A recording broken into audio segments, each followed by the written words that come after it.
सबसे पहले तो मैं तमाम मुअज़्ज़ज़ हाज़रीन महफिल और खुसूसी मेहमान जो सामने स्टेज पर तशरीफ रखते हैं उनको सलाम पेश करता हूँ। आप सबकी आमद का बहुत बहुत शुक्रिया, आपने अपने कीमती वक्त में से टाइम निकाला। मेरे अब्बू ने बहुत अच्छी तरह बयान किया कि मेरे साथ वहाँ पे क्या वाक़या पेश आया। मैं आप लोगों के साथ चंद वो जुमले शेयर करना चाहूँगा जो मैंने वहाँ पे फेस किए।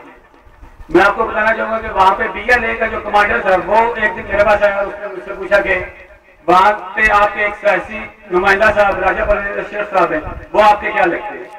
तो मैंने उन्हें कहा कि हम उनके वोटर हैं और भाई इससे ज्यादा कोई रिश्ता नहीं है हमारा। तो उन्होंने कहा लेकिन वो तो आपके लिए कोशिश ऐसे कर रहे हैं जैसे आप उनके सगे बेटे हैं, क्योंकि अखबारों में भी वहाँ पे क्वेटा की अखबारों में आ चुका था। जिंदाबाद जिंदाबाद जिंदाबाद जिंदाबाद।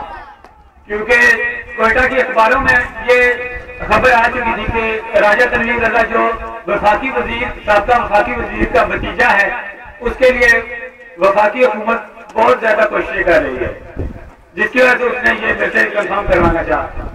लेकिन मुझे उस टाइम तो यकीन नहीं आया कि मेरे पीछे इस तरह की एफर्ट हो रही है। यहाँ पे आकर मुझे इस चीज का अंदाजा हुआ, जो मेरे वालिदैन से मेरे दोस्तों से मुझे पता चला कि किस हद तक राजा साहब ने दिन देखा न रात और अपने तमाम टीम को इस एक मिशन के लिए सरगर्दा कर दिया। उनके लिए मैं तहे दिल से मशकूर हूँ और अहलियाने रजवा की तरफ से, तहसील गुजर खान की तरफ से उनका शुक्रिया अदा करता हूँ कि उन्होंने जिस पाए का कारनामा अंजाम दिया है। बेशक आगे जो आलिम साहब थे उन्होंने भी कहा ऐसे कामों के लिए अल्लाह ताला अपने खास लोगों को चुन लेता है और रहती दुनिया तक उन लोगों का नाम सलामत रहता है जो दूसरों के लिए जिंदा रहते हैं। राजा साहब के लिए मैं एक शेर पढ़ना चाहूंगा। निगाह बर्फ नहीं, चेहरा आफताब नहीं, वो आदमी है मगर देखने किताब नहीं। और इसके बाद मैं कुछ बातें पाकिस्तान की सियासत में करना चाहूंगा कि मौका तो नहीं है लेकिन फिर भी मेरा फेवरेट मौजूद है, मैं जरूर बातें कुछ करना चाहूंगा कि पाकिस्तानी अवाम बशमूल मेरे, हम इस कदर सादा लोग हैं कि मीडिया जिस तरफ चाहता है हमें लगा लेता है। मीडिया पे आपको ये पता होना चाहिए जैसे जंग ग्रुप है और कई ग्रुप, ये जूश लॉबी पे पूरा फुली कंट्रोल है, हाईजैक किए हुए उन लोगों ने इनको। और ये लोग मीडिया में प्रोपेगेंडा कर देते हैं, यानी कि ये वजीर कुछ नहीं कर रहा, ये नहीं कुछ कर रहा, और अवाम हम जैसे लोग बस पीछे बैठ के नारे मारते रहते हैं और किसी को कोई पता नहीं होता क्या हो रहा है। जैसे अब राजा परवेज अशरफ साहब को जब तक हम इनसे नावाकिफ थे, हमें कोई पता नहीं था ये किस तरह के काम कर रहे हैं। घर से हम लोग बाहर निकलते नहीं है और बस बातें करने के लिए शेयर होते हैं, घर से कभी बाहर नहीं निकले आप लोग। तो जब हमारी इनसे मुलाकात हुई तो पता चला कि किस कदर मुखलिस, सच्चे और जानतगार शख्स हैं।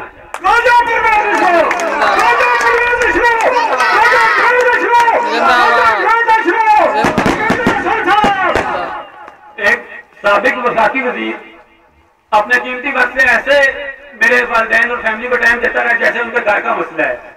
और उसके बाद जब मेरी यहाँ आने के बाद मेरी जो इनके साथ मुलाकातें रही हैं, मेरे साथ इनके साथ ऐसी गपशप होती है जैसे आप अपने वालिदैन या अपने फैमिली मेंबर्स के साथ कर रहे होते हैं। तो मैं इंतहाई ज्यादा मुतासिर हूँ इस चीज से कि जब हम लोगों ने एक मुलम्मा से ऊपर बनाया होता है कि एक वफाकी वजीर है तो वो किसी का काम नहीं करवा सकता, हम लोग घरों से निकलते नहीं है और फिर बाद में रोते रहते हैं कि हमारा कच्ची रह गई गलियां और हमारा ये हो गया वो हो गया। जब तक आप लोग खुद अपने पांव पे खड़े नहीं होंगे और किसी भी किस्म के जो आपके मसाइल हैं उनको हल करने के लिए खुद आगे बढ़कर कदम नहीं बढ़ाएंगे तो कोई दूसरा आपके मसाइल हल नहीं कर सकता। इसके बाद मैं आखिर में भुट्टो खानदान के लिए लिखी गई एक नज़म पढ़ना चाहूंगा और फिर आपसे इजाजत चाहूंगा। ऐ निगारे वतन हम तेरे वास्ते सर बकफ जहां हथेली पे लेकर चले, तूने जब भी पुकारा वफादार थे, तूने जब भी कहा सरेदार थे। तेरे खेतों की रौनक हमी से बढ़ी, तेरी तहजीब ताज़ा को दी रोशनी। हमने फलदार पौधों से दामन तेरा मिसले लालो गहर सर तसर भर दिया। इन दरख्तों की शाखों से मेरे वतन हमको अपने लिए बस सलीबे मिली। सूलियां जुल्म इबरत की चढ़ते रहे, अपने खून से तेरी मांग भरते रहे।